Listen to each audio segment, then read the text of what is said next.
বিরতির পর স্বাগত। সবেমাত্র সংশোধিত ওয়াকফ বিল আইনে পরিণত হয়েছে। আর ওয়াকফ বিল আইনে পরিণত হওয়ায় আগামী দিনে মুসলিমরা সব থেকে বেশি তাতেই সুবিধাভোগী হবেন, এমনটাই মত বিজেপির।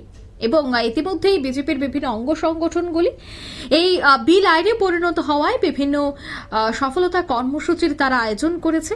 ঠিক তেমনি আজ দেখা গেল বিজেপি পাপিয়াছড়া মণ্ডলে জনজাতি মোর্চার তরফেও এক ধন্যবাদ জ্ঞাপন অনুষ্ঠানের আয়োজন করা হয়, যেখানে এই আইন নিয়ে প্রধানমন্ত্রী সহ কেন্দ্রীয় মন্ত্রিসভার সদস্যদের ধন্যবাদ জানান পাপিয়াছড়া মণ্ডলের জনজাতি মোর্চার সমস্ত নেতৃত্বরা। ওয়াকফ সংশোধিত আইন বাস্তবায়িত করার জন্যই তাদের এই অনুষ্ঠান বলি তারা জানাচ্ছেন। কি বলছেন বিজেপি নেতৃত্বরা, শোনাচ্ছি।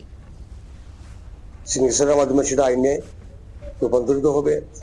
এই পরিস্থিতিতে আমাদের দেশের এনডিএ বিরোধী যে জোট, যেটা আইএনডিআই এ জোট, সেই আইএনডিআই এ জোটের বিভিন্ন শরিক কংগ্রেস, কমিউনিস্ট, তৃণমূল, সমাজবাদী দল থেকে শুরু করে রাষ্ট্রীয় জনতা পার্টি থেকে শুরু করে বিভিন্ন রাজনৈতিক দল তার বিরুদ্ধে বিভিন্ন জায়গায় অপপ্রচার করছেন। সাধারণ অংশের মুসলিম জনগণ যারা আছেন তাদেরকে বিভ্রান্ত করার কাজ করছেন এবং তারা বিভ্রান্ত হয়ে আর এই আইনের বিরোধিতা করতে গিয়ে রাষ্ট্রীয় সম্পত্তি ধ্বংস করছেন। কোথাও কোথাও দাঙ্গা হাঙ্গামার পরিস্থিতি তৈরি হয়েছে। আপনারা দেখেছেন পশ্চিমবঙ্গে মুর্শিদাবাদে, সেখানে হিন্দুদের উপর অকথ্য নির্যাতন, তাদের বাড়ি ঘরে আগুন জ্বালিয়ে দেওয়া, খুন খারাপি, বিভিন্ন একটা সমস্যা তৈরি হচ্ছে। এটা মেন কারণ হচ্ছে সেই ওয়াকফের যে পয়েন্টস গুলো আছে, কি কি পয়েন্টস এর উপর নির্ভর করে সেই ওয়াকফ সংশোধনী বিল প্রণয়ন করা হয়েছে সেই বিষয়ে তারা জ্ঞাত নয়।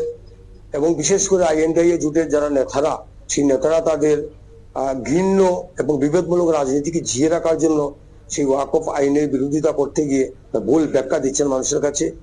সেই মানুষের ভুল ব্যাখ্যাটা যাতে বন্ধ হয়, মানুষ যাতে সঠিক ব্যাখ্যা পান, তার জন্য আমরা ভারতীয় জনতা পার্টি ত্রিপুরা প্রদেশ কমিটির পক্ষ থেকে আমরা বিভিন্ন সময় আমরা আন্দোলন সংগঠিত করেছি, বিভিন্ন প্রেস কনফারেন্স করেছি। ঠিক সেই হিসাবে ভারতীয় জনতা পার্টি আমাদের রাজ্য কমিটি, যেটা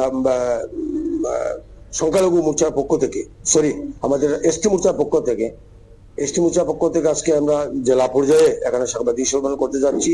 তো সেই সাংবাদিক সম্মেলনে আমাদের মধ্যে উপস্থিত আছেন আমাদের রাজ্য স্তরের মাননীয় সহসভানেত্রী, আছেন দুইজন সাধারণ সম্পাদক এবং অন্যান্য নেতৃত্ব, এবং আপনারা যারা সাংবাদিক, সবাইকে আমি অনুকূলী জেলা কমিটির পক্ষ থেকে আন্তরিক অভিনন্দন এবং শুভেচ্ছা জ্ঞাপন করছি। ওয়াকফ হল একটি পবিত্র এবং অবিচ্ছেদ্য দান, যা ইসলামিক আইনের অধীনে ধর্মীয় অথবা দাতব্য উদ্দেশ্যে উৎসর্গ করা হয়। ভারতে এটি ওয়াকফ আইন 1995 এর মাধ্যমে স্বীকৃত এবং পরিচালিত।